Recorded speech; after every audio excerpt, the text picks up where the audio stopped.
Welcome to my channel. இன்றைக்கி நம்ம என்ன வீடியோ பார்க்க போகிறோம்னா முட்டை கிரேவி. வாங்க எப்படி செய்யலாம்னு பார்த்துக்கலாம். தேவையான பொருள் இவ்வளோதான். ஒரு மிக்ஸி சாறு எடுத்துக்கோங்க, 2 தக்காளி பழம், தேவைக்கேற்ற அளவு பச்சை மிளகா. நான் வந்து காரத்துக்காண்டி ஒரு பச்சை மிளகா மட்டும் சேர்த்துருக்கேன். உங்களுக்கு தேவைப்பட்ட 2 பச்சை மிளகா கூட சேர்த்துக்கோங்க.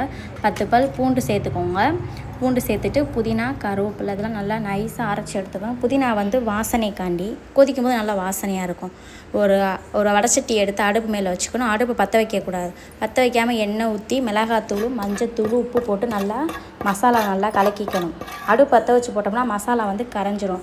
அதுக்கப்புறமா அடுப்பை பற்ற வச்சு சிம்மில் வச்சு நம்ம வேக வச்சு 2ஆக நறுக்கி வச்ச முட்டையை வந்து அதில் வந்து மசாலா நல்லா முக்கிற மாதிரி வச்சுக்கணும்.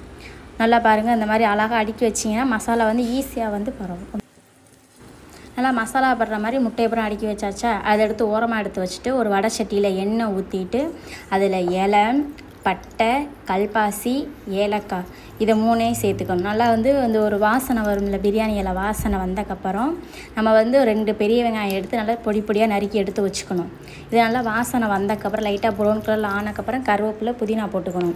இப்போ வந்து 2 பெரிய வெங்காயத்தை நறுக்கி வச்சுருக்கோம்ல, இந்த பெரிய வெங்காயத்தை வந்து இதோட சேர்த்து நல்லா வதக்கி எடுத்துக்கணும். பெரிய வெங்காயம் நல்லா அது பொரிஞ்சு வந்தக்கப்புறம் தான் பெரிய வெங்காயத்தை போடணும். பெரிய வெங்காயத்தை போட்டக்கப்புறம் பெரிய வெங்காயம் வதக்கிறதுக்கு லைட்டாக உப்பு போட்டுக்கோங்க, சீக்கிரமாக வதங்கிடும். உப்பு போட்டக்கப்புறம் சீக்கிரம் வதங்கிடும் பெரிய வெங்காயம். நல்லா கிண்டிக்கிட்டே இருங்க. இல்லாட்டா அடுப்பிடிக்கும், சிம்மில் வச்சுக்கோங்க.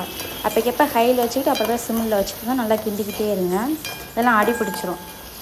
எண்ணெய் நம்ம எந்த அளவு ஊற்றுறோமோ அந்தளவு கிரேவி வந்து நல்லா டேஸ்டியாகும்.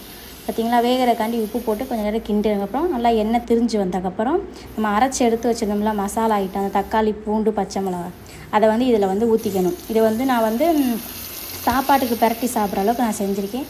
உங்களுக்கு தேவைப்பட்டால் தோசை, சப்பாத்தியில் செஞ்சு சாப்பிட்டா சூப்பராக இருக்கும். பாருங்கள், நான் லைட்டாக கொஞ்சம் கட்டியாக வச்சுருக்கேன். உங்களுக்கு தேவைப்பட்டால் நீங்கள் தண்ணியாக கூட வச்சுக்கலாம். ஆனால் கட்டியாக வச்சிங்கன்னா நல்லா சாப்பிட டேஸ்ட்டாக இருக்கும். எண்ணெய் திரிஞ்சு வந்ததுக்கப்புறம் தேவையான மிளகா அப்படி போடுவோமா. இதில் வந்து மிளகாத்தூள் வந்து 1 டீஸ்பூன் போட்டிருக்கேன்.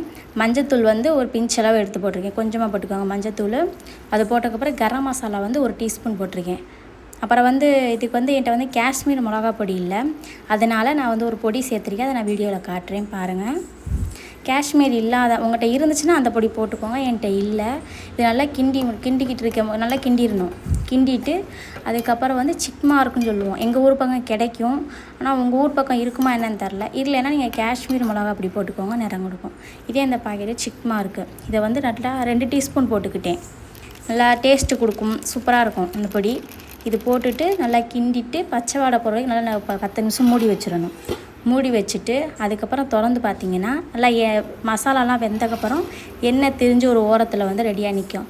அப்போ நம்ம ஆல்ரெடி மசாலாவில் வச்சுருந்தோம்ல முட்டை, அதெல்லாம் அழகாக எடுத்து இதில் 1 பை 1 லேயராக அழகாக அடுக்கி வச்சு லைட்டாக கொத்தமல்லி தூவி எடுத்தோம்னா முட்டை கிரேவி ரெடி ஆயிடுச்சு.